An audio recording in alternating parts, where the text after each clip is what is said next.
Nous sommes de retour en direct sur le plateau de TV Finance, votre émission quotidienne qui s'attache à comprendre l'actualité et éventuellement modéliser son impact sur les marchés financiers. Et pour éclairer nos lanternes, comme tous les jeudis matins, j'ai le plaisir de retrouver Eric Seban et son Chronodax. Bonjour Eric. Bonjour. Merci beaucoup d'être avec nous ce matin, Eric. Eric Seban, vous êtes trader, formateur et coach. Vous avez également mis en place le réseau Strafi, qui est un réseau de traders indépendants franchisés, avec nous pour comprendre comment évolue l'indice phare, l'indice phare allemand qui ce matin, sur fond de trêve commerciale, cède un peu de terrain, mais globalement, pas de panique, hein. La tendance reste haussière. Est-ce qu'il y a une raison particulière pour qu'on n'aille pas chercher de nouveaux plus hauts historiques selon vous? Ça fait une pause. C'est un peu normal avec autant de hausses. Là, depuis jeudi dernier, on a une petite latéralisation qui se met en place. On a un range avec, justement, jeudi dernier, un double top avec les derniers plus hauts. Et puis hier, on a fait le double appui. Ce matin, on ouvre un petit peu en dessous. On n'est pas encore sorti de la zone.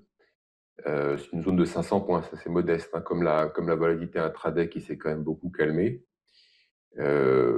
Faire une pause dans une hausse aussi importante, on en a déjà vu plusieurs, hein. Les latéralisations, il y en a eu plusieurs. Ça, c'est pas forcément des ranges nickel, mais ça a toujours été ponctué de zones de latéralisation qui ont toujours donné des nouveaux plus hauts derrière. Alors, est-ce que ça va être le cas encore cette fois? Je ne sais pas. Mais faire une pause est normal. C'est même plutôt sain. Alors, sain dans un marché qui ne l'est pas. Les volumes sont toujours misérables. Je crois qu'on a presque touché le fond cette semaine avec moins de 20 000 contrats échangés dans la journée. Bon, je vous en parle chaque semaine, hein, ça ne fait que baisser. La volatilité implicite sur les options, elle est stable, autour de 15%. Pas de nouveau de ce côté-là non plus. Ça se réduit en termes de volatilité. Les volumes sont toujours mauvais. Il y a vraiment peu d'intervenants, il y a très peu de densité dans le carnet, ça favorise des mouvements. Donc, avec des écarts entre l'offre et la demande qui sont parfois très importants, 7, 8 points, 10 points, c'est assez fréquent dans la journée.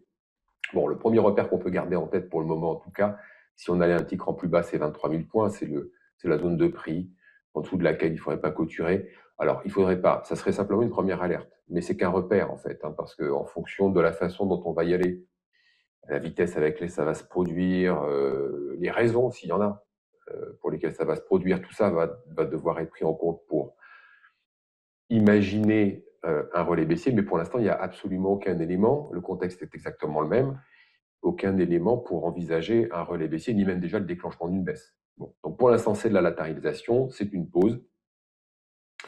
Ce qu'on constate aujourd'hui avec la baisse des volumes, si on cherche un petit peu, c'est que les gros intervenants, les gros investisseurs, les gérants, les fonds d'investissement, euh, sont tous partis sur les ETF.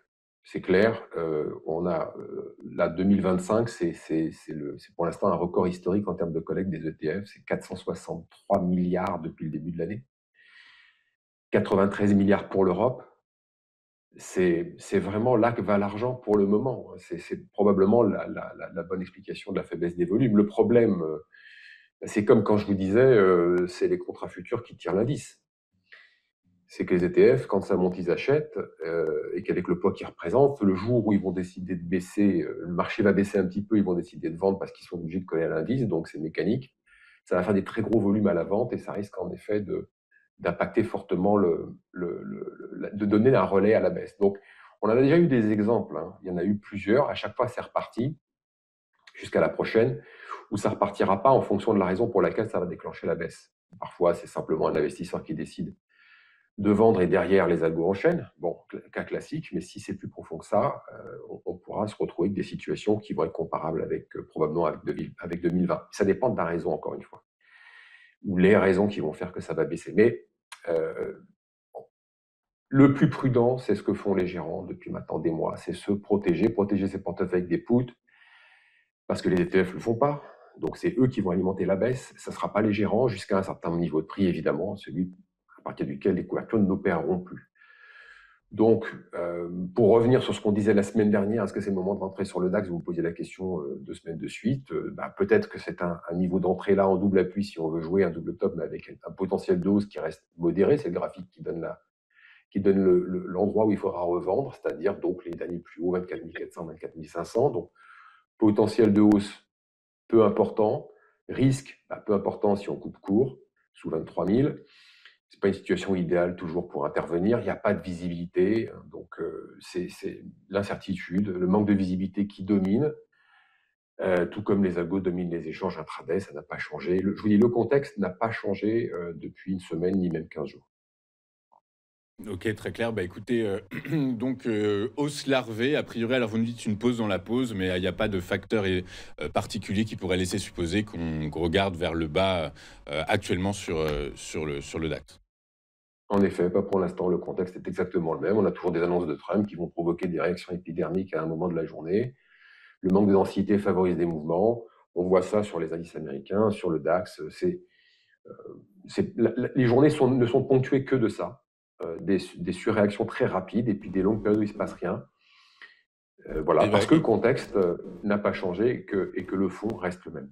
Eh ben, écoutez, on va voir dans un instant avec Jean-Louis Cussac si cette torpeur se retrouve sur trois autres actifs qui va décortiquer pour nous. Mais en tout cas, bah, merci beaucoup, Eric, d'être avec nous tous les jeudis matins. Eric Seban, vous êtes trader, formateur et coach. Vous avez également créé le réseau Strafi, qui est un réseau de traders indépendants franchisés. Merci beaucoup, Eric. Et bah, je vous souhaite une excellente journée. Je vous donne rendez-vous la semaine Merci vous prochaine. aussi. Et nous, bah, dans un instant, on retrouve les Market Movers de Jean-Louis Cussac. À tout de suite sur Téléfinance.